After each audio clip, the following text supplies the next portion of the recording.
Hello everybody, Sean here, and we are looking at the optional boss in the new Dark Souls 2 DLC, the Old Iron King. And the optional boss this time around is none other than the Smelter Demon, a fan favorite of the original Dark Souls 2 content. A very well-known boss, as he is just very difficult. He's a very, very difficult boss. If you don't know how to approach him, the first time you encounter him and the 100th time you encounter him, it could be a bad time. But we're here to kind of get that under wraps. So if you've beat him before, not much has changed. You're going to come into this fight, and if you've beat him several times, you will be able to take him down one more time. It won't be an issue for you. However, if this is your first or maybe even just your second time encountering this guy and you want a little extra help, well, let's start with the basics. What is he weak against? Well, as you could probably guess, it is lightning. So if you could come in here with the Hyde's Lightning Sword or any other lightning enchanted weapon, that'll give you a leg up on the situation, as you will be dealing slightly more damage. Now don't get me wrong, you're not going to be dealing tons more damage, but if you're doing 50 more damage a swing, that adds up, and it might save you a swing or two, and might save your life, because really, the longer this fight goes, the more damage you're going to take. That's just part of this fight's mechanic.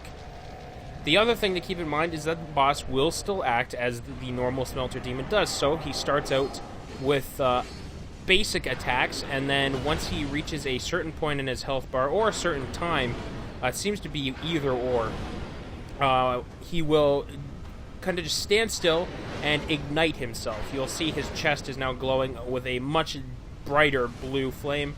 And then when he reaches another point in time, either health-wise or after a certain time duration, he will stick his sword inside himself, which will ignite his sword as well.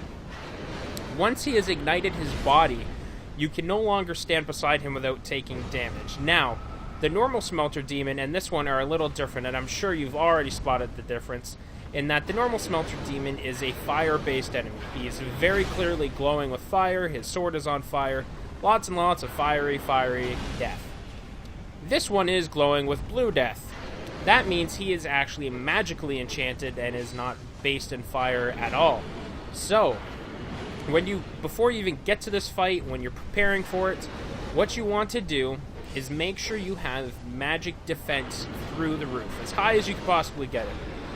Now, I did this with a combination of Lucatiel's armor and Wanderer's armor, which is just so happened to be that it's my best armor that I like to use, and it also has pretty decent magical defense. It wasn't the best, but it was good enough to make me happy. But then I augmented that very greatly using some rings. So I have two rings on, one of them being the Spell Quartz ring, which is giving me a massive boost in my magic defense. And then one other ring, I believe, is the Dispelling ring +1 or +2, which also gives me more magical defense for a grand total of around 650, give or take a few points. The reason you want to get so much magic defense is not just to block when he hits you with the sword, but it's also to block the damage he's going to do when you stand near him, because again, once his chest is ignited, standing near him will trigger a damage over time effect, similar to if you were just standing in fire. You're just slowly going to take damage.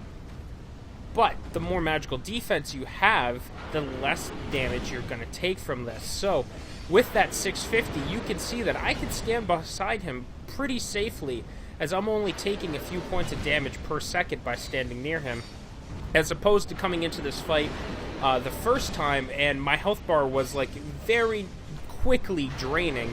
So it makes a huge difference getting even a couple hundred points of magical defense. And, of course, during times like that where I get hit by his magic or hit by the sword, it's definitely saving my life. Aside from that, there's not a whole lot else you can do to prepare for this fight, as this fight is largely going to be on your ability to dodge. Whether you're a melee character or range character, you're pretty well going to have to do the fight the same way.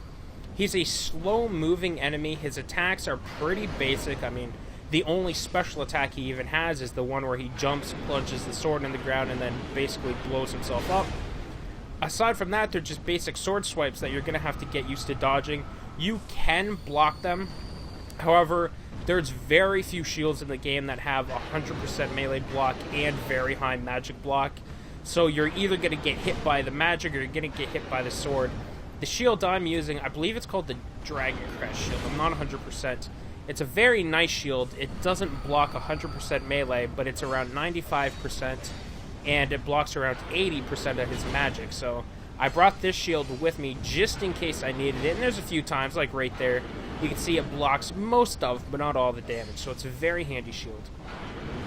But really, it is going to come down to primarily your ability to dodge. Again, his attacks are very basic, and he is a slow-moving character, so that means if you can dodge his attacks properly, like this, then you have several seconds where you will have an open Smelter Demon that you could just slam your sword, hammer, mace, whatever you are using into him. If you're a magic character, be prepared to bring a melee weapon into this. Honestly, the Smelter Demon, along with many other of the new bosses, they tend to have a lot of health and a lot of defense, so it's in your interest just to bring the Hide Lightning Sword if you can.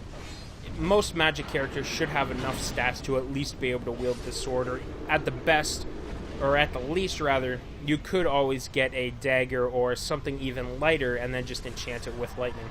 But as with the Cave of the Dead and the Sunken King DLC, when you beat the Smelter Demon, you do get an extra reward for killing him. So walk up here, go through this tunnel, enter this one room, and look for a whole lot of one item. But that one item is very handy, don't worry. Go over there and pick it up. What you will find is a single Pharaohs Mask, and put it on, and it'll have the effect of always making your character wet. So this is the same as the Sweat Pyromancer, or if you just roll through some water. And what this does is make you highly resistant to fire damage. Highly to multiple powers. It's very, very useful. It's very good in the DLC, but most notably, it'd be very great to use if you're having trouble in the actual Iron Keep. The normal Smelter Demon, who has a lot of fire-based attacks, suddenly much weaker when he's dealing 1 damage because your character's got the wet effect on them. Same as walking on all that lava that has chests on it you couldn't open before. Now you can because your character, again, taking very little fire damage thanks to this mask.